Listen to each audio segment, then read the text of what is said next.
کیا آپ نے کبھی سوچا ہے کہ موت ناگزیر کیوں ہے؟ اگر ہم ہمیشہ کے لیے زندہ رہ سکتے تو دنیا کیسی ہوتی؟ آج ہم ایک ایسے سفر پر نکل رہے ہیں جہاں سائنس، فلسفہ اور انسانی خواہشات آپس میں ٹکراتی ہیں۔ یہ واقعی ایک ایسا سوال ہے جس نے شعور کی ابتدا سے ہم انسانوں کو الجھا رکھا ہے۔ یعنی ہم سب کبھی نہ کبھی یہ ضرور سوچتے ہیں۔ بالکل، اور اسی لیے آج ہماری گفتگو کا محور نوبل انعام یافتہ molecular biologist Venki Ramakrishnan کی شاہکار کتاب why we die: the new science of ageing and the quest for immortality ہے۔ اور یہ کوئی عام کتاب نہیں ہے۔ جی ہاں، یہ کتاب محض موت کے بارے میں نہیں بلکہ زندگی کے ان پیچیدہ ڈیزائنز کے بارے میں ہے جو ہمیں بوڑھا کرتے ہیں۔ اور ان ڈیزائنز کو سمجھنا بظاہر کافی حیران کن تجربہ ہے۔ پاسٹ ٹو پریزنٹ، اس علمی سفر میں خوش آمدید۔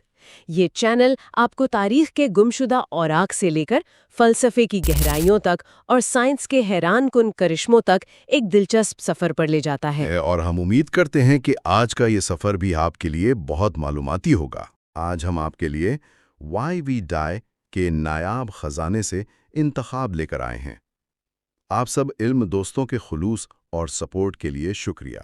اگر آپ کو یہ علمی سفر پسند آتا ہے تو چینل کو سبسکرائب کریں اور بیل آئیکن ضرور دبائیں تاکہ کوئی نیا ویڈیو آپ سے چھوٹ نہ جائے۔ جی، اور اپنا فیڈ بیک بھی لازمی دیں۔ برائے کرم کامنٹس میں اپنی رائے ضرور دیں اور ساتھ ساتھ اپنی پسندیدہ کتاب کا نام کامنٹ میں لکھیں۔ آپ کا ہر کامنٹ اس علمی مشن کو آگے بڑھانے کا حوصلہ دیتا ہے۔ اور آگے بڑھنے سے پہلے ایک چھوٹی سی وضاحت بھی ضروری ہے یہاں۔ جی بالکل، اس کتاب میں مصنف نے انتہائی غیر جانبداری سے بڑھاپے اور موت کے سائنسی حقائق بیان کیے ہیں۔ یہ ویڈیو AI کی مدد سے تیار کی گئی ہے، لہٰذا تلفظ یا جنس کی شناخت میں معمولی غلطی کا امکان ہو سکتا ہے۔ صحیح، تو پھر آج ہم کن خاص موضوعات کا جائزہ لے رہے ہیں؟ یہ پہلا حصہ ہے جس میں ہم درج ذیل ابواب پر تفصیل سے بات کریں گے۔ پہلا، the immortal gene and the disposable body, دوسرا، live fast and die young, اور تیسرا، ڈسٹروئنگ دی ماسٹر کنٹرولر۔ تو جب ہم ان ابواب کی طرف بڑھتے ہیں نا، تو سب سے پہلا دھچکا جو اس کتاب کو پڑھ کر لگتا ہے وہ موت کے بارے میں بائیولوجی اور ارتقاء یعنی ایوولوشن کا بے حس نظریہ ہے۔ مجھے اسی نقطے سے شروع کرنا ہے۔ جب میں موت کے بارے میں سوچتا ہوں نا تو یہ مجھے جسمانی نظام کا ایک مکمل فیلئر لگتا ہے۔ ہاں، عام طور پر ہم سب اسے ایسے ہی دیکھتے ہیں، ایک حتمی انجام۔ بالکل، یعنی آپ کا جسم آخرکار ہار مان لیتا ہے۔ لیکن آپ مجھے بتائیں، موت سیلولر سطح پر دراصل کیا ہے؟ اور ارتقاء واقعی سے کوئی مسئلہ نہیں سمجھتا؟ دیکھیں، حیاتیاتی نقطہ نظر سے اگر بات کی جائے تو ارتقاء کے لیے آپ کی یا میری انفرادی جان کی کوئی خاص اہمیت نہیں ہے۔ اچھا، تو پھر کس چیز کی اہمیت ہے؟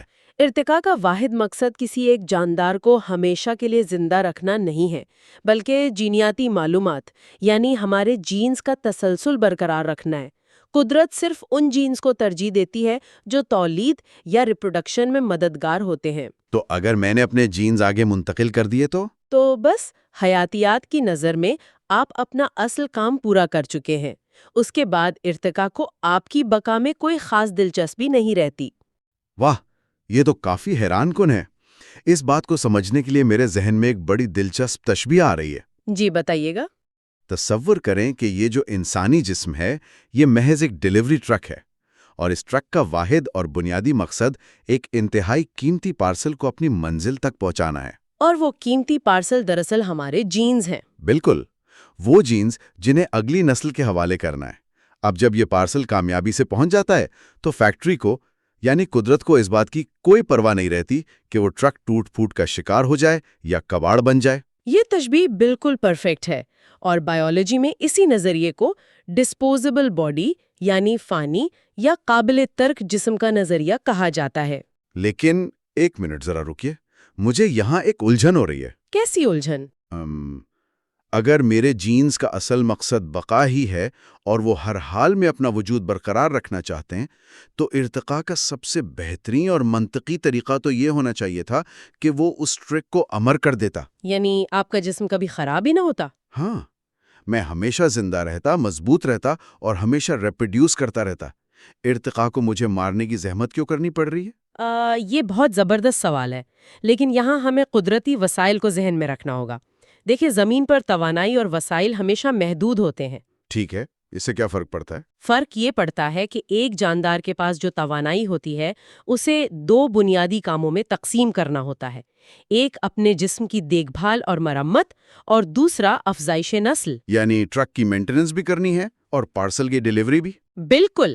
اب اگر کوئی جاندار اپنی ساری توانائی صرف جسم کو ہمیشہ جوان رکھنے پر لگا دے تو وہ بچے پیدا نہیں کر سکے گا، اور اگر کسی حادثے میں یا کسی شکاری کے حملے میں وہ مارا گیا تو اس کے جینز تو ہمیشہ کے لیے دنیا سے ختم ہو جائیں گے نا۔ اوہ صحیح، قدرت اتنا بڑا رسک نہیں لے سکتی۔ بالکل نہیں۔ اس لیے ارتقاء ایک سمجھوتا کرتا ہے، وہ توانائی کا بڑا حصہ افزائش نسل پر لگاتا ہے اور جسم کی مرمت پر صرف اتنی توانائی خرچ کرتا ہے کہ وہ تولیدی عمر تک پہنچ سکے۔ اور اس کے بعد جسم پر یا آپ کے اس ٹرک پر مزید توانائی خرچ کرنا قدرت کے لیے ایک مکمل گھاٹے کا سودا ہے۔ حیرت انگیز، یعنی جب میں نے بچے پیدا کر لیے تو قدرت نے میرے ٹرک کی فنڈنگ روک دی۔ ہاں، لیکن بات صرف فنڈنگ روکنے پر ختم نہیں ہوتی۔ بعض اوقات قدرت جان بوجھ کر اس ٹرک میں ایسے پرزے ڈالتی ہے جو شروع میں تو بہت کام آتے ہیں لیکن بعد میں اسی ٹرک کو تباہ کر دیتے ہیں۔ جان بوجھ کر تباہ کرتی ہے؟ یہ تو بڑی عجیب بات ہے۔ اسے سائنس میں کیا کہتے ہیں؟ اسے حیاتیات کی زبان میں اینٹاگنسٹک پلیوٹروپی کہتے ہیں۔ اینٹاگنسٹک پلیوٹروپی، یہ تو کافی بھاری سائنسی اصطلاح ہو گئی۔ اس کا آسان زبان میں کیا مطلب ہے؟ اس کا سادہ سا مطلب یہ ہے کہ ایک ہی جین کے 2 بالکل متضاد اثرات ہو سکتے ہیں۔ جیسے کچھ جینز ایسے ہوتے ہیں جو جوانی میں آپ کو بے پناہ فائدہ دیتے ہیں۔ مثال کے طور پر ایک جین شاید جوانی میں آپ کے مدافعتی نظام کو یعنی امیون سسٹم کو انتہائی جارحانہ بنا دیتا ہے تاکہ آپ کسی خطرناک انفیکشن سے بچ سکیں۔ تو یہ تو اچھی بات ہوئی نا، اس نے مجھے زندہ رکھا۔ ہاں، اس نے آپ کو زندہ رکھا تاکہ آپ بچے پیدا کر سکیں، لیکن جب آپ 50 یا 60 سال کے ہو جاتے ہیں تو وہی جارحانہ مدافعتی نظام آپ کے اپنے ہی خلیوں پر حملہ کرنا شروع کر دیتا ہے۔ اوہ میرے خدایا، یعنی محافظی قاتل بن گیا؟ بالکل، اور اس سے جسم میں سوزش یا آٹو امیون بیماریاں پیدا ہوتی ہیں۔ اب چونکہ یہ نقصان آپ کے بچے پیدا کرنے کے بعد یعنی بڑھاپے میں سامنے آیا ہے، اس لیے ارتقائی دباؤں نے اس خامی کو دور کرنے کی زحمت ہی نہیں کی انسان بآسانی دیکھ سکے۔ ہاں، اس کی ایک بہت ہی شاندار اور حیرت انگیز مثال انسانی مینوپاز ہے۔ مینوپاز؟ لیکن ایک منٹ، مینوپاز تو ایک خامی یا کمزوری لگتی ہے نا؟ اگر ارتقاء کا مقصد صرف نسل کو بڑھانا ہے تو عورتوں کو تو زندگی کی آخری سانس تک بچے پیدا کرنے کے قابل ہونا چاہیے۔ بظاہر تو یہی منطقی لگتا ہے کہ تولید کا عمل کبھی نہ رکے۔ تو پھر اچانک ایک خاص عمر میں جا کر یہ عمل رک کیوں جاتا ہے؟ دیکھیں، بظاہر یہ ایک کمزوری لگتی ہے لیکن در حقیقت یہ قدرت کی ایک انتہائی ماسٹر کلاس ارتقائی حکمت عملی ہے۔ دوسرے کئی جانوروں میں مادہ واقعی تب تک بچے پیدا کرتی رہتی ہے جب تک وہ مر نہیں جاتی۔ تو انسانوں میں ایسا کیوں نہیں ہے؟ کیونکہ انسانی بچہ بہت مختلف ہوتا ہے۔ ایک انسانی بچے کو پیدائش کے بعد چلنا سیکھنے، بولنے اور خود مختار ہونے کے لیے کئی سال درکار ہوتے ہیں۔ اسے بے پناہ دیکھ بھال اور توانائی چاہیے ہوتی ہے۔ ہاں، انسان کا بچہ تو پیدا ہوتے ہی چلنا نہیں شروع کر دیتا۔ بالکل، تو اسے سائنس میں گرینڈ مدر ہائپوتھیسس بھی کہا جاتا ہے۔ قدرت نے یہ طے کیا کہ ایک خاص عمر کے بعد ایک عورت کے لیے نئے بچے پیدا کرنا اور ان کی پرورش کے دوران اپنی جان گنوانا ایک بہت بڑا رسک ہے۔ تو کیا قدرت یہ چاہتی ہے کہ مائیں بڑی عمر میں بچے کی پیدائش کے جان لیوا خطرات مول لینے کے بجائے کچھ اور کریں؟ جی، ارتقاء نے یہ بہتر سمجھا کہ وہ تولیدی عمل کو بند کر دے۔ اس طرح وہ عورت اپنی تمام توانائیاں اپنے پہلے سے موجود بچوں اور پھر ان کے بچوں یعنی اپنے پوتوں اور نواسوں کی دیکھ بھال اور ان کی بقا پر لگا سکتی ہے۔ واہ، یعنی دادی یا نانی بن کر وہ ان کی بقا کو یقینی بناتی ہیں؟ ہاں، دادی یا نانی کے طور پر ان کا تجربہ اور وقت خاندان کے بچوں کی بقا کے امکانات کو کئی گنا بڑھا دیتا ہے۔ تو مینوپوز جسم کا ہار ماننا نہیں ہے بلکہ ارتقاء کا ایک ایسا سمجھوتا ہے جہاں انفرادی تولید کی قربانی دے کر نسل کی مجموعی بقا کو محفوظ بنایا جاتا ہے۔ یہ تو ایک مکمل طور پر نیا زاویہ ہے، مجھے تو اس کا اندازہ ہی نہیں تھا۔ اچھا، اب اگر ہم اگلی چیز کی طرف بڑھیں، یعنی اپنے دوسرے باب کی طرف، لیو فاسٹ اینڈ ڈائی ینگ۔ جی، اگر یہ جسم واقعی ایک قابل ترک سواری یا ڈسپوزیبل ٹرک ہے تو پھر اس ٹرک کی زندگی کی میعاد زمین پر موجود مختلف جانداروں میں اتنی مختلف کیوں ہوتی ہے؟ آپ کا اشارہ مختلف جانوروں کی عمر کے فرق کی طرف ہے؟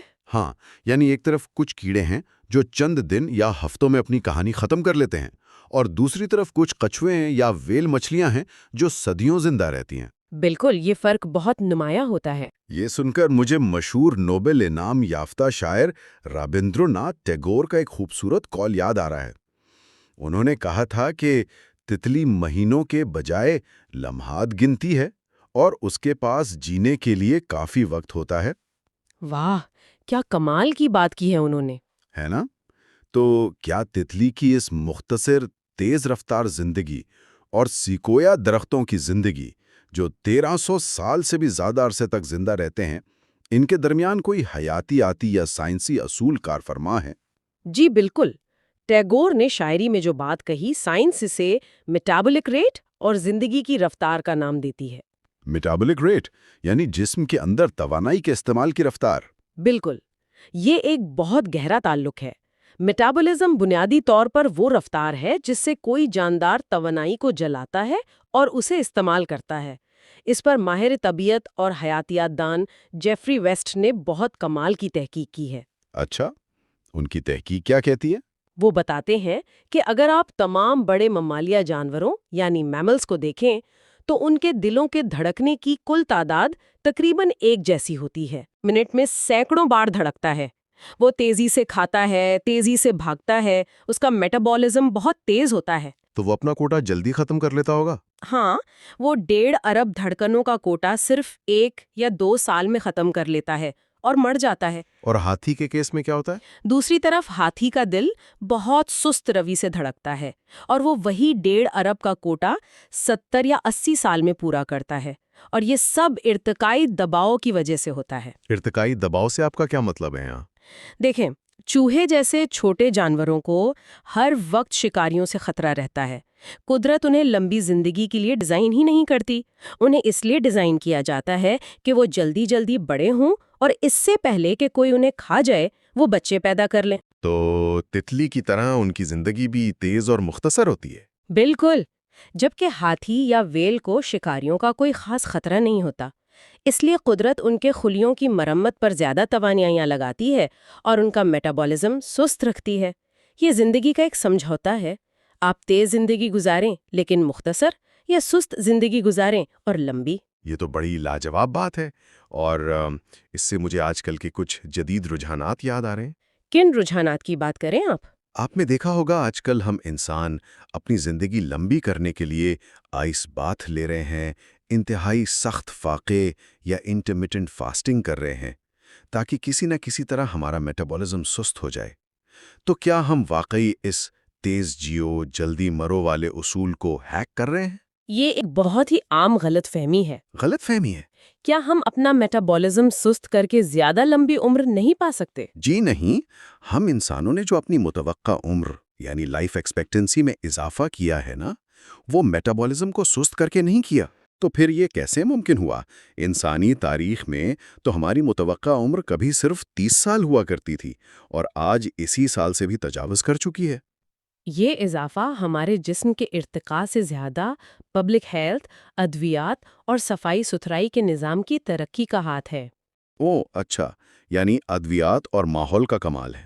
ہاں، ماضی میں زیادہ تر لوگ بڑھاپے سے نہیں مرتے تھے، وہ بچپن کے انفیکشنز یا بیماریوں کا شکار ہو کر مر جاتے تھے۔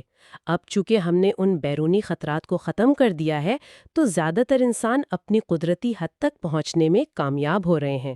یعنی ہم نے میکسیمم لمٹ کو نہیں بڑھایا، بس وہاں تک پہنچنے والوں کی تعداد بڑھا دی ہے۔ بالکل، یہ بات یاد رکھنے والی ہے کہ ہماری حیاتیاتی حد آج بھی تبدیل نہیں ہوئی۔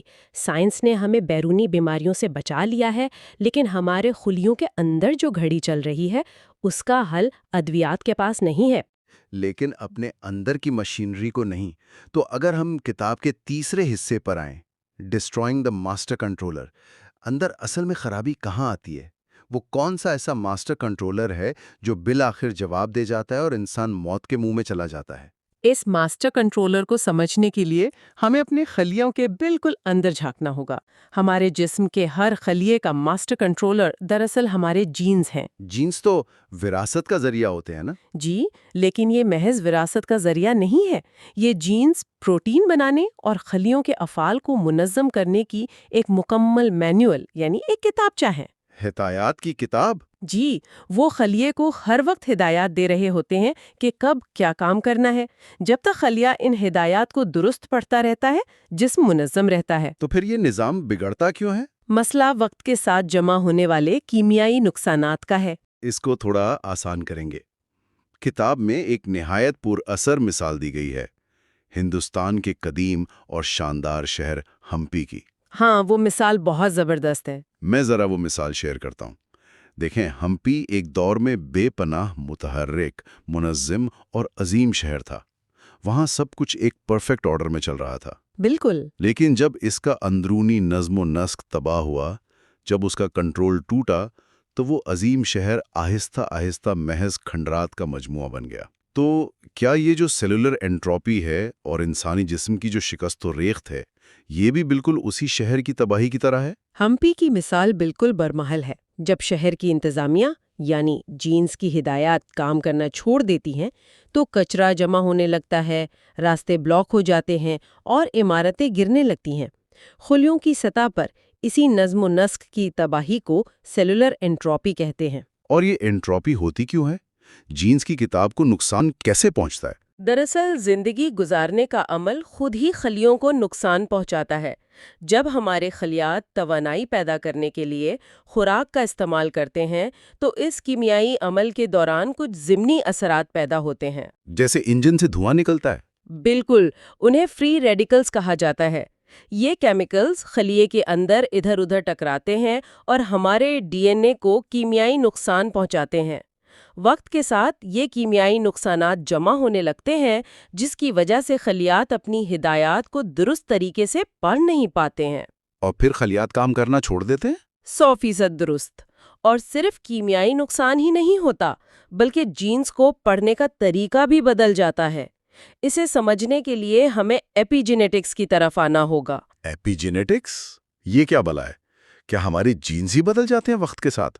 نہیں، جینز کی ترتیب وہی رہتی ہے، لیکن اس کے اوپر کچھ کیمیائی ٹیگز لگ جاتے ہیں۔ اس کی کوئی مثال دے کر سمجھائیں گی؟ فرض کریں آپ کے پاس وہی ہدایات کی کتاب ہے جس کا ہم نے ذکر کیا۔ اب وقت گزرنے کے ساتھ اس کتاب کے کچھ صفحات آپس میں چپک گئے ہیں یا کچھ لائنوں پر مارکر پھیر دیا گیا ہے۔ یعنی معلومات تو اندر موجود ہیں، لیکن خلیہ اب اسے پڑھ نہیں سکتا۔ بالکل، اسے بائیولوجی میں ڈی این اے میتھائلیشن کہا جاتا ہے۔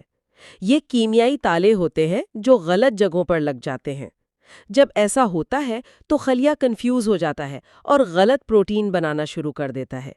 یہی وہ تباہی ہے جو آخر کار اعصابی اور جسمانی کمزوری اور آخر کار موت کا سبب بنتی ہے۔ یہ تو بڑی ڈراؤنی بات ہے۔ اچھا، تو کیا میری وہ عمر جو میرے کیلنڈر پر لکھی ہے اور میرے خلیوں کی یہ اصل عمر جس میں تالے لگ چکے ہیں، یہ دونوں مختلف چیزیں ہیں؟ ہاں، یہ بالکل مختلف ہوتی ہیں۔ اسی لیے سائنسدانوں نے ایک حیاتیاتی گھڑی یعنی بائیولوجیکل کلاک دریافت کی ہے۔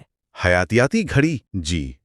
وہ آپ کے ڈی این اے پر موجود ان میتھائلیشن پیٹرنز کو دیکھ کر بتا سکتے ہیں کہ آپ کا جسم اندر سے کتنا بوڑھا ہو چکا ہے۔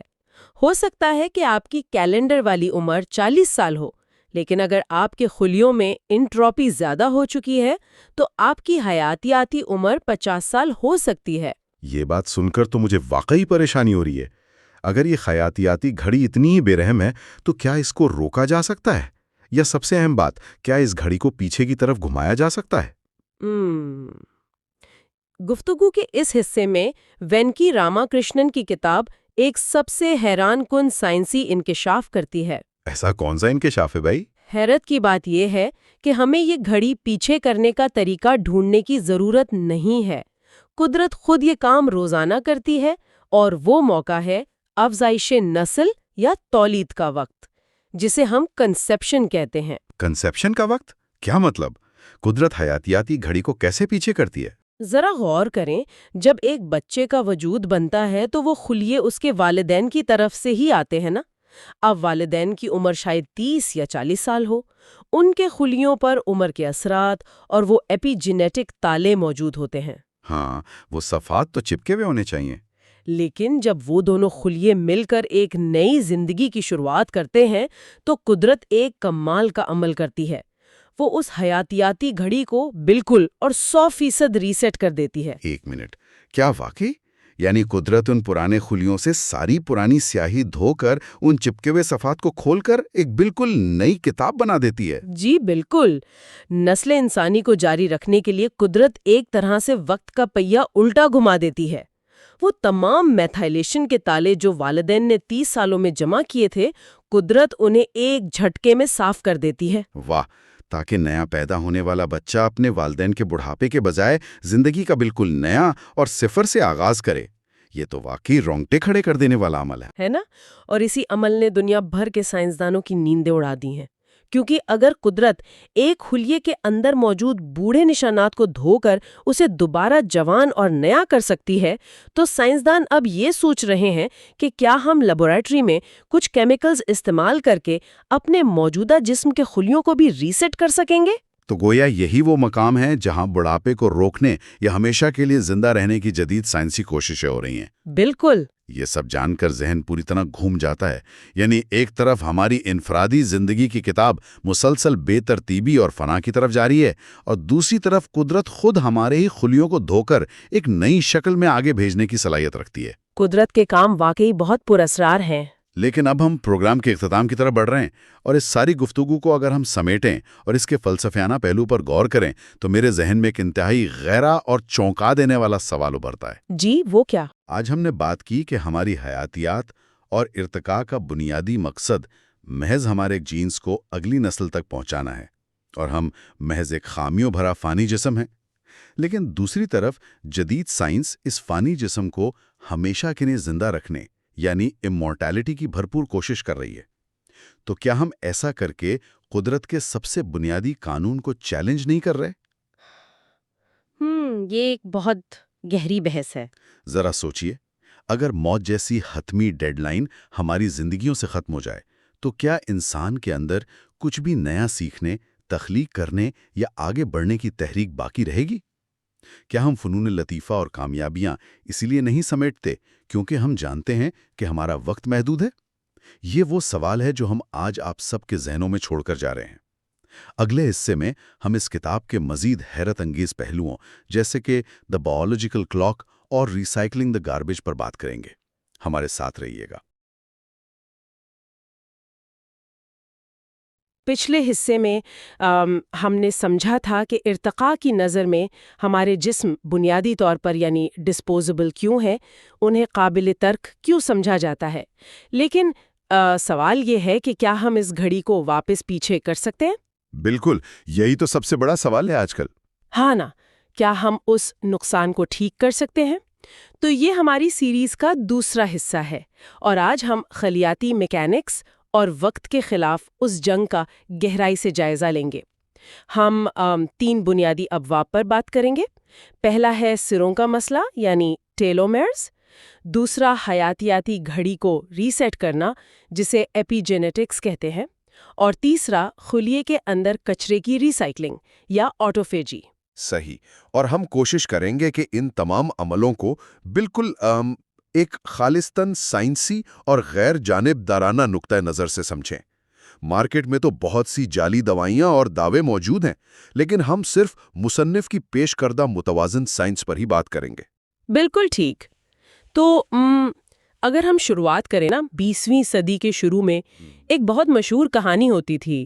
میں پڑھ رہی تھی کہ ایلیکسس کیرل نامی ایک فرانسیسی سرجن تھے جنہوں نے دعویٰ کیا تھا کہ انہوں نے مرغی کے دل کے خلیات کو لیبارٹری میں رکھا ہے اور وہ سالہ سال سے زندہ ہیں۔ ہاں، وہ ایک بہت مشہور تجربہ مانا جاتا تھا اس وقت۔ جی، اور ان کا ماننا تھا کہ خلیات فطرتاً امر ہوتے ہیں، مطلب اگر آپ انہیں مناسب خوراک دیں، سازگار ماحول دیں تو وہ کبھی نہیں مریں گے۔ تو کیا واقعی خلیے ہمیشہ زندہ رہ سکتے ہیں؟ اچھا، حیرانگی کی بات یہ ہے کہ کئی دہائیوں تک سائنسی برادری کی اکثریت بالکل اسی بات پر یقین رکھتی تھی۔ ارے واقعی؟ جی ہاں، یہ ایک بہت دل فریب خیال تھا کہ موت خلیے کے اندر موجود کسی خرابی کی وجہ سے نہیں آتی، بلکہ بیرونی وجوہات جیسے بیماری یا غذائی کمی کی وجہ سے آتی ہے۔ لیکن پھر 60 کی دہائی میں لیونارڈ ہیفلک کا دور آیا۔ ہیفلک، انہوں نے کیا کیا؟ انہوں نے انسانی خلیات کا بہت غور سے مشاہدہ کیا اور کیرل کے اس نظریے کو مکمل طور پر غلط ثابت کر دیا۔ اوہ، یعنی خلیے ہمیشہ زندہ نہیں رہتے؟ بالکل نہیں۔ ہیفلک نے دریافت کیا کہ انسانی خلیات لامحدود طور پر تقسیم نہیں ہوتے، ان کی باقاعدہ ایک حد ہوتی ہے۔ مطلب ایک خلیہ 50 یا 60 بار تقسیم ہوتا ہے اور پھر وہ ہمیشہ کے لیے رک جاتا ہے۔ 50-60 بار اور پھر بس؟ ہاں، خلیات کی اس ریٹائرمنٹ والی حالت کو ہم سائنسی زبان میں سینیسنس کہتے ہیں، اور اس تقسیم کی حد کو انہی کے نام پر ہیفلک لمٹ کہا جاتا ہے۔ اچھا رکیے، اگر خلیہ 50 بار تقسیم ہونے کے بعد رک جاتا ہے تو اس کا مطلب ہے کہ اسے کسی طرح پتا ہے کہ وہ کتنی بار تقسیم ہو چکا ہے۔ میرا مطلب ہے خلیے کے پاس تو کوئی دماغ نہیں ہوتا، تو یہ کاؤنٹر یا گنتی چل کیسے رہی ہے اندر؟ یہ بہت زبردست سوال ہے، اور اسی سوال نے سائنسدانوں کو ڈی این اے کی ساخت پر غور کرنے پر مجبور کیا۔ دیکھیں، بیکٹیریا کا جو ڈی این اے ہوتا ہے نا، وہ گول ہوتا ہے، ایک دائرے کی طرح۔ دائرے کی طرح، ٹھیک ہے، جس کا کوئی کونا یا سرا نہیں ہوتا۔ لیکن ہمارا یعنی انسانی ڈی این اے خطی ہوتا ہے، سیدھا۔ ہاں، اس کے 2 سرے ہوتے ہیں۔ اب ہوتا یہ ہے کہ جب خلیہ تقسیم ہوتا ہے تو اسے اپنے ڈی این اے کی کاپی بنانی ہوتی ہے۔ صحیح۔ لیکن اس ڈی این اے کاپی کرنے والی مشینری میں ایک بہت بڑی خامی ہے، جسے اینڈ ریپلیکیشن پرابلم کہتے ہیں۔ سیروں کا مسئلہ، یہ کیسی خامی ہے؟ خامی یہ ہے کہ کاپی کرنے والی مشینری ڈی این اے کے بالکل آخری حصے کو، یعنی ان سروں کو پڑھنے سے قاصر رہتی ہے، وہ تھوڑا سا حصہ چھوڑ دیتی ہے۔ اوہ، تو ہر بار جب کاپی بنتی ہے کچھ نہ کچھ معلومات کٹ جاتی ہیں۔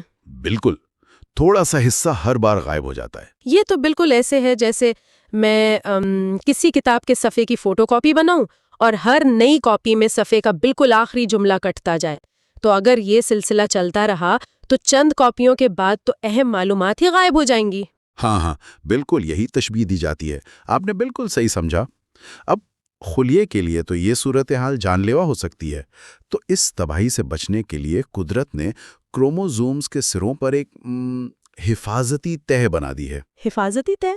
جی، جنہیں ٹیلومیئرز کہتے ہیں۔ یہ ڈی این اے کے ہی ٹکڑے ہوتے ہیں، لیکن ان میں کوئی جینیاتی معلومات نہیں ہوتی، یہ بس قربانی کے بکرے کے طور پر وہاں موجود ہوتے ہیں۔ اچھا، مطلب ہر بار جب کٹائی ہوتی ہے تو اصل ڈی این اے محفوظ رہتا ہے اور یہ ٹیلومیئرز کٹتے ہیں؟ بالکل، ہر تقسیم کے ساتھ اصل ڈی این اے کے بجائے یہ ٹیلومیئرز تھوڑے تھوڑے کٹتے رہتے ہیں۔ ارے واہ، مجھے اب سمجھ آ رہا ہے۔ اکثر کتابوں میں اس کی مثال وہ جوتوں کے تسموں سے دی جاتی ہے نا، وہ جو تسموں کے سروں پر پلاسٹک کے چھوٹے سے ٹکڑے لگے ہوتے ہیں۔ ہاں، جنہیں ایگلیٹس کہتے ہیں نا۔ بالکل، ایگلیٹس، وہ تسمے کے دھاگے کو بکھرنے اور ادھڑنے سے بچاتے ہیں۔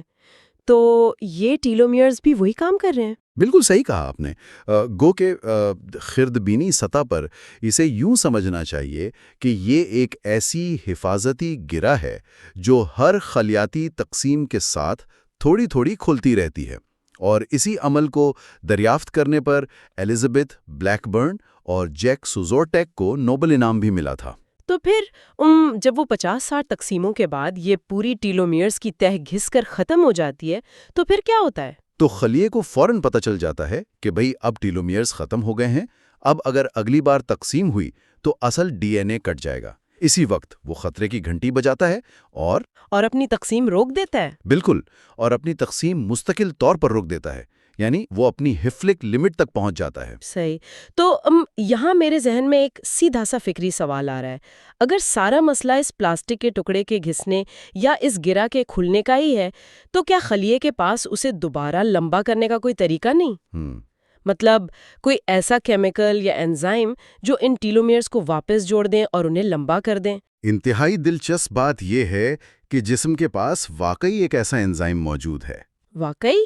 جی ہاں، اسے ٹیلومیریز کہتے ہیں۔ اسے بھی بلیک برن اور ان کی ساتھی کیرل گریڈر نے ہی دریافت کیا تھا۔ یہ انزائم دراصل گھسے ہوئے ٹیلومیرز کو دوبارہ لمبا کرنے کا کام ہی کرتا ہے۔ ارے واہ! یعنی تکنیکی طور پر یہ خلیے کو ہیفلک لمٹ کو بائی پاس کرنے اور مسلسل لامحدود حد تک تقسیم ہونے کی طاقت دے سکتا ہے۔ ایک منٹ اگر ہمارے پاس پہلے سے ایک ایسا انزائم موجود ہے جو ٹیلومیرز کو لمبا کر سکتا ہے تو ہم اس کا استعمال کیوں نہیں کرتے؟ مطلب اگر ہم سب میں یہ داخل کر دیں تو ہمارے خلیے کبھی پورے نہیں ہوں گے۔ لیکن میری چھٹی حس کہہ رہی ہے کہ یہ جادو کی چھڑی نہیں ہو سکتی، اس میں یقیناً کوئی بہت بڑا نقص چھپا ہوگا۔ اگر یہ اتنی ہی زبردست چیز ہے تو جسم سے خود ہی کیوں استعمال نہیں کر لیتا؟ آپ کا شک بالکل 100% بجا ہے۔ یہ کوئی آب حیات نہیں ہے بلکہ ایک دودھاری تلوار ہے۔ یہ ٹیلومیرز انزائم ہمارے عام خلیوں میں جان بوجھ کر قدرت کی طرف سے بند رکھا جاتا ہے، آف ہوتا ہے۔ اچھا، جان بوجھ کر آف رکھا جاتا ہے؟ کیوں؟ کیونکہ بے قابو اور لامحدود خلیاتی تقسیم کا ایک اور نام بھی ہے اور ہم اسے کینسر کہتے ہیں۔ اوہ، کینسر۔ بالکل، کینسر کے خلیے بہت ہوشیار ہوتے ہیں۔ وہ کسی نہ کسی طرح اس ٹیلومیرز انزائم کو ہائی جیک کر کے دوبارہ آن کر لیتے ہیں، اور اسی لیے کینسر کے خلیے کبھی ہیفلک لمٹ تک نہیں پہنچتے، وہ کبھی ریٹائر نہیں ہوتے اور مسلسل تقسیم ہو کر ٹیومر بناتے رہتے ہیں۔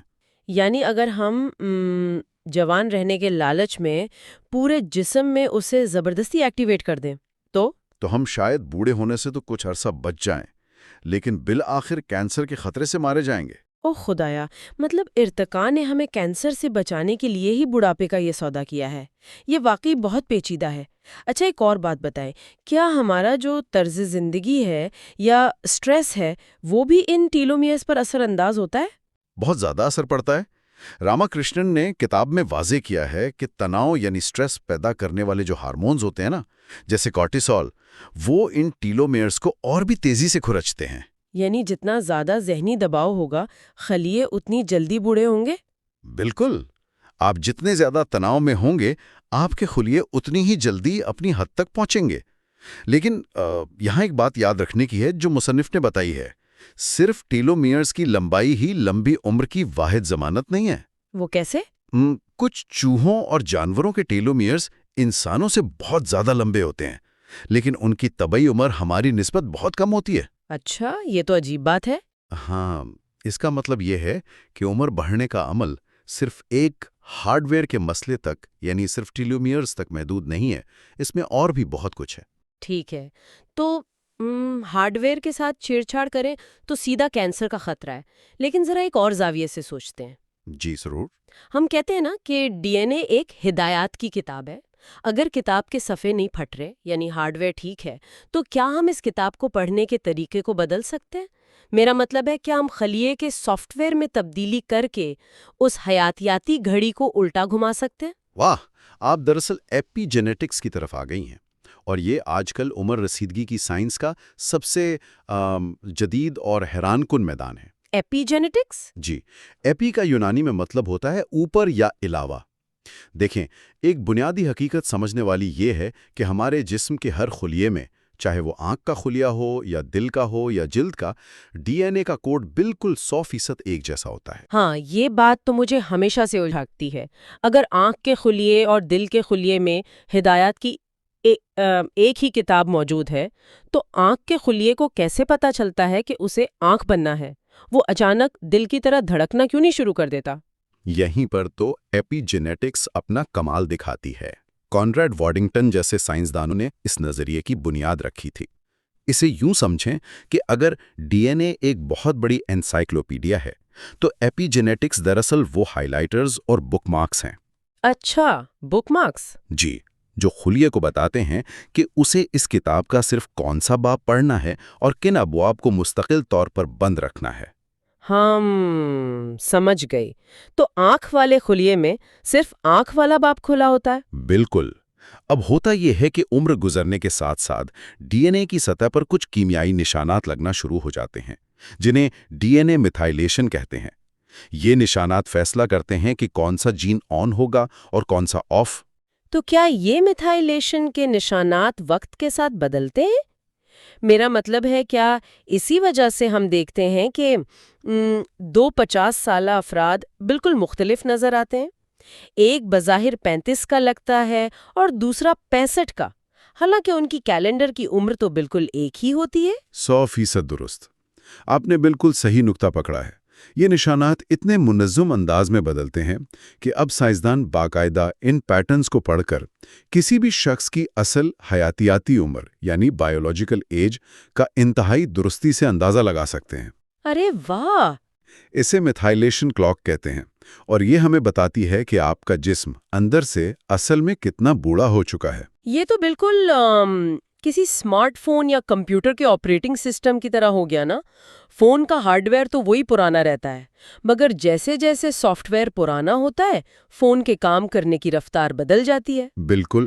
لیکن فون میں تو ایک فیکٹری ریسیٹ کا آپشن ہوتا ہے نا، سب کچھ مٹا کے نیا کر دو۔ کیا ہمارے خلیوں کے اس سافٹ ویئر میں ایسا کوئی آپشن موجود نہیں؟ یہاں اس کتاب میں ایک انتہائی حیران کن سائنسی حقیقت بیان کی گئی ہے۔ ہم عموماً سوچتے ہیں کہ عمر صرف آگے کی طرف ہی بڑھتی ہے، ٹھیک ہے؟ ہاں، ظاہر ہے۔ لیکن قدرت کے پاس اس حیاتیاتی گھڑی کو واقعی واپس صفر پر، زیرو پر لانے کا ایک قدرتی طریقہ موجود ہے۔ واقعی؟ صفر پر؟ وہ کیسے؟ جب ایک نیا حمل ٹھہرتا یعنی کنسیپشن کا وقت ہوتا ہے تو والدین کے خلیوں کی عمر چاہے جو بھی ہو، بننے والے نئے ایمبریو میں یہ تمام ایپی جینیٹک نشانات، یہ میتھائلیشن کی ساری گھڑی مکمل طور پر مٹا دی جاتی ہے۔ ایک سیکنڈ، مطلب قدرت جانتی ہے کہ ان پرانے بک مارکس اور نشانات کو کیسے مٹانا ہے تاکہ ایک بالکل نیا کورا خلیہ بن سکے؟ جی ہاں، بالکل۔ یہ تو بہت بڑا انکشاف ہے۔ تو پھر تو سائنسدان ہمارے موجودہ بوڑھے خلیوں کو بھی اس دھوکے میں رکھ سکتے ہیں نا کہ وہ ابھی ابھی نئے پیدا ہوئے ہیں۔ کیا ہم لیبارٹری میں اس سافٹ ویئر کو زبردستی ریبوٹ نہیں کر سکتے؟ آپ کی سوچ بالکل سائنسدانوں والی ہے۔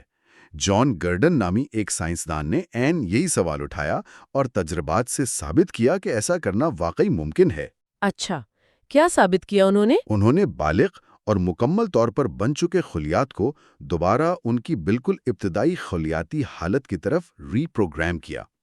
مطلب یہ ہے کہ آپ جلد کے ایک بوڑھے خلیے کے نشانات مٹا کر اسے واپس اس حالت میں لے جا سکتے ہیں جیسے وہ ابھی بننے والا ایک نیا سٹیم سیل ہو۔ ارے، یہ تو ٹائم ٹریول جیسی بات ہو گئی، خلیے کو وقت میں بالکل پیچھے لے جانا۔ لیکن پھر وہی بات، اگر ہم نے کسی دل کے خلیے کی یادداشت مکمل طور پر مٹا دی تو وہ تو اپنا کام ہی بھول جائے گا نا، پھر تو وہ دل کا خلیہ نہیں رہے گا۔ کیا اس کے نقصانات نہیں ہیں؟ بالکل ہیں، اور بہت سنگین نقصانات ہیں۔ مصنف نے کتاب میں انتہائی متوازن انداز میں ان چیلنجز کی طرف اشارہ کیا ہے۔ جب ہم خلیوں کو اس طرح ری پروگرام کرتے ہیں تو ان کی شناخت بالکل مٹ جاتی ہے۔ اگر ہم پورے جسم میں ایسا کریں گے تو خلیے بھول جائیں گے کہ انہیں کس اعضاء کا حصہ رہنا ہے۔ پورے جسم میں ایک شدید قسم کی افراتفری مچ جائے گی، اور یہ عمل تیزی سے ٹیریٹوما جیسے انتہائی خطرناک کینسر بننے کی طرف لے جاتا ہے۔ اوہ، پھر کینسر؟ ہاں، اس لیے یہ لیبارٹری کی حد تک تو ایک شاندار اور نوبل انعام یافتہ دریافت ہے، لیکن اسے فی الحال پورے انسانی جسم پر آزمانا ناممکن اور جان لیوا ہے۔ تو ہم پھر وہیں کے وہیں کھڑے ہیں۔ ہارڈ ویئر کے ساتھ چھیڑیں تو کینسر، اور سافٹ ویئر کو ریسیٹ کریں تو بھی کینسر کا خطرہ۔ چلیں ہم ڈی این اے کو تھوڑی دیر کے لیے چھوڑ دیتے ہیں۔ ٹھیک ہے۔ ان جینیاتی ہدایات سے جو اصل مال خلیے کے اندر تیار ہو رہا ہے، یعنی ہمارے پروٹینز، ان کا کیا ہوتا ہے؟ کیونکہ زندگی کا سارا دار و مدار تو ان پروٹینز پر ہی ہے نا۔ جب وہ پرانے یا خراب ہو جاتے ہیں تو خلیہ ان سے کیسے نمٹتا ہے؟ یہ ایک اور بہت اہم پہلو ہے۔ پروٹینز دراصل خلیے کے اندر روزمرہ کا اصل کام کرنے والے مزدور یا مشینیں ہیں۔ وہ ساخت بناتے ہیں، کیمیائی عمل کرواتے ہیں، پیغامات ادھر ادھر پہنچاتے ہیں۔ مصنف نے اسے بہت خوبصورتی سے سمجھایا ہے۔ جس طرح ہماری روزمرہ استعمال کی گھریلو اشیاء یا فیکٹری کی مشینیں وقت کے ساتھ پرانی ہو کر کام کرنا چھوڑ دیتی ہیں نا۔ ہاں، بالکل بالکل اسی طرح پروٹینز بھی پرانے ہو کر اپنی مخصوص شکل بگاڑ لیتے ہیں۔ اسے سائنسی زبان میں مس فولڈ ہونا کہتے ہیں۔ اور یاد رہے، پروٹین کا سارا کام اس کی 3D شکل پر ہی منحصر ہوتا ہے۔ یعنی اگر شکل ذرا سی بھی بگڑ گئی تو وہ پروٹین کام کا نہیں رہا اور بس کچرا بن گیا۔ جی بالکل کچرا بن گیا۔ لیکن خلیے کے پاس تو یقیناً اس کچرے کو سنبھالنے کا کوئی نہ کوئی طریقہ تو ہوگا، قدرت کا نظام ہے بھائی۔ جی ہاں، بالکل ہے۔ ابتدائی طور پر خلیے کے اندر کچھ خاص نگران پروٹینز ہوتے ہیں جنہیں چیپرونز کہتے ہیں۔ چیپرونز، ان کا کیا کام ہے؟ ان کا کام ایک کوالٹی کنٹرول انسپیکٹر جیسا ہوتا ہے۔ وہ دوسرے پروٹینز کے ساتھ جڑ کر انہیں درست شکل میں طے ہونے یا فولڈ ہونے میں مدد دیتے ہیں۔ اگر کوئی پروٹین اپنی شکل بگاڑ رہا ہو تو یہ چیپرونز فوراً اسے پکڑ کر واپس صحیح شکل میں لانے کی کوشش کرتے ہیں۔ جیسے کوئی استری کر کے سلوٹے نکال رہا ہو۔ لیکن اگر کوئی پروٹین اس قدر خراب ہو چکا ہو کہ یہ چیپرونز یا انسپیکٹرز بھی اسے ٹھیک نہ کر سکیں تو پھر کیا ہوتا ہے؟ کیونکہ اگر کچرا یوں ہی جمع ہوتا رہا تو پورا خلیاتی نظام تو رک جائے گا نا۔ اس سنگین صورتحال سے نپٹنے کے لیے قدرت نے خلیاتی صفائی اور ریسائکلنگ کا ایک انتہائی زبردست عمل رکھا ہے جسے آٹوفیجی کہتے ہیں۔ آٹوفیجی؟ اس کا کیا مطلب ہے؟ آٹوفیجی کا لغوی مطلب ہے خود کو کھانا۔ اس عمل میں ہوتا یہ ہے کہ خلیہ خراب پروٹینز کے گرد ایک تھیلی سی بنا لیتا ہے جسے آٹوفیگوسوم کہتے ہیں۔ یہ تھیلی اس سارے کچرے کو نگل کر خلیے کے ایک اور حصے تک لے جاتی ہے جسے لائسوسوم کہتے ہیں۔ اچھا، یہ لائسوسوم کیا کرتا ہے؟ لائسوسوم دراصل خلیے کا تیزابی کچرا دان ہے۔ وہاں اس کچرے کو سخت کیمیکلز اور تیزاب کے ذریعے توڑا جاتا ہے اور اس کے جو بنیادی اجزاء ہوتے ہیں انہیں دوبارہ خام مال کے طور پر استعمال کے لیے ریسائکل کر لیا جاتا ہے۔ ارے واہ، یہ نظام تو بالکل کسی بڑے شہر کی میونسپیلٹی کے کچرے کے ٹرکوں جیسا ہے، بالکل۔ جو کچرا اٹھا کر کسی ری سائکلنگ پلانٹ یا تیزاب کے تالاب میں ڈال دیتے ہیں تاکہ شہر صاف رہے۔ لیکن ایک سوال ہے، اگر کسی وجہ سے شہر میں کچرا بہت ہی زیادہ بڑھ جائے اور ٹرک کم پڑ جائے تو کیا ہوتا ہے؟ خلیہ اس دباؤ کو کیسے برداشت کرتا ہے؟ یہیں پر قدرت کا ایک اور شاہکار میکانزم حرکت میں آتا ہے۔ اسے انٹیگریٹڈ سٹریس رسپانس کہا جاتا ہے۔ وہ کیسے کام کرتا ہے؟ جب خلیے کو محسوس ہوتا ہے کہ بھائی اندر مس فولڈ شدہ کچرا بہت بڑھ گیا ہے اور بحران آ چکا ہے تو وہ فوری طور پر ایک ایمرجنسی نافذ کر دیتا ہے۔ یہ رسپانس نئے پروٹینز بننے کے عمل کو فوری طور پر سست کر دیتا ہے یا عارضی طور پر بالکل ہی بند کر دیتا ہے۔ رکیے، یعنی خلیہ جان بوجھ کر اپنی نئی پروڈکشن روک دیتا ہے؟ کیا یہ جسم کے لیے نقصان دہ نہیں؟ وہ نئے پروٹینز نہیں بنائے گا تو کام کیسے چلے گا؟ دیکھیں، وقتی طور پر یہ خلیے کی بقا کے لیے بہت ضروری ہوتا ہے۔ فرض کریں ایک فیکٹری میں مشینری خراب ہے اور وہ ناقص مال بنا رہی ہے۔ اگر آپ پروڈکشن نہیں روکیں گے تو فیکٹری تو کچرے سے بھر جائے گی نا۔ ہاں، بات تو صحیح ہے۔ تو یہ ریسپانس نئے پروٹینز کی پیداوار روک کر خلیے کو سانس لینے اور صرف پرانا کچرا صاف کرنے کا موقع دیتا ہے۔ لیکن مسئلہ تب شروع ہوتا ہے جب ہماری عمر بڑھنے لگتی ہے۔ عمر بڑھنے سے کیا ہوتا ہے اس نظام کو؟ بڑھاپے کے ساتھ ساتھ یہ سارا کوالٹی کنٹرول اور صفائی کا نظام یعنی آٹوفیجی یہ بہت سست اور ناکارہ ہونے لگتا ہے۔ ایمرجنسی لگی رہتی ہے اور صفائی ہوتی نہیں۔ اب میں سمجھی، یعنی اگر خاکروب ہڑتال پر چلے جائیں تو سڑکوں پر کچرا جمع ہو جائے گا اور فیکٹری مسلسل بند رہے گی کیونکہ ایمرجنسی ختم ہی نہیں ہو رہی۔ بالکل۔ اور نیورونز یعنی دماغی خلیوں کے لیے تو یہ بہت ہی خطرناک ہوگا نا، کیونکہ وہ تو دوبارہ تقسیم بھی نہیں ہوتے، ان کے پاس تو کچرا پھینکنے کا کوئی طریقہ ہی نہیں ہوگا۔ آپ نے بالکل دکھتی رگ پر ہاتھ رکھا ہے، 100% درست۔ الزائمر اور پارکنسن جیسی جو خطرناک اعصابی بیماریاں ہیں جنہیں نیورو ڈی جنریٹو ڈیزیزز کہتے ہیں، وہ اسی ناکارہ صفائی کے نظام کا براہ راست نتیجہ ہیں۔ اوہ خدایا! جب دماغی خلیوں میں یہ خراب اور مسفولڈ پروٹینز کے ڈھیر جمع ہونے لگتے ہیں تو خلیے ایک دوسرے سے رابطہ کھو دیتے ہیں، اس کچرے کے بوجھ تلے دب جاتے ہیں اور پھر مرنا شروع ہو جاتے ہیں۔ یہی الزائمر کی اصل وجہ ہے۔ تو پھر ایک انتہائی تجسس بھرا سوال یہ پیدا ہوتا ہے کہ کیا ہم بڑھاپے میں اس ری سائکلنگ فیکٹری کی رفتار اور کارکردگی کو دوبارہ تیز کرنے کا کوئی طریقہ ڈھونڈ سکتے ہیں؟ میں نے کہیں پڑھا تھا کہ فاقہ کشی یعنی فاسٹنگ اور ورزش سے آٹوفیجی کا عمل ایز ہوتا ہے۔ کیا یہ سچ ہے؟ ہاں، سائنسدان اس پر دن رات کام کر رہے ہیں اور یہ بات ایک حد تک واقعی درست ہے۔ جب ہم غذائی پابندی کرتے ہیں یا پھاکہ کشی کرتے ہیں تو خلیے کو باہر سے خوراک نہیں ملتی، تو وہ مجبور ہو جاتا ہے کہ وہ اپنے ہی اندر موجود کچرے کو اور پرانے پروٹینز کو جلا کر توانائی حاصل کرے۔